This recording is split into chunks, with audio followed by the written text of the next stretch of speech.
Uy, alam mo ba na mayroong 7-Eleven sa kwento ng buhay at pakikipagsapalaran ng ating pambansang bayani na si Dr. Jose Protasio Rizal Mercado y Alonso Villalonga na tinatawag ring Ute at si Dr. Jose Rizal ay pampito sa 11 anak ni Francisco Mercado Rizal at Teodora Alonso y Quintos.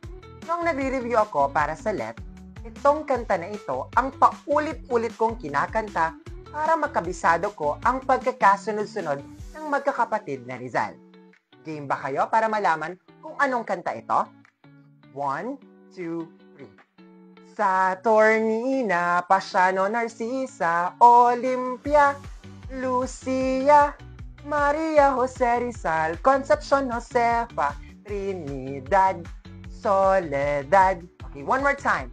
Saturnina, Pasiano, Narcisa, Olympia, Lucia, Maria Jose Rizal, Concepcion Josefa, Trinidad, Soledad. Okay, ang greatest sorrow ni Dr. Jose Rizal ay si Concepcion o mas kilala sa tawag na Concha dahil ito ay namatay sa murang edad.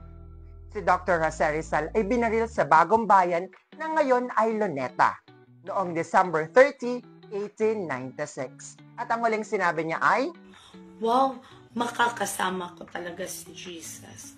Wow, ang ganda pala ang langit." Ganun.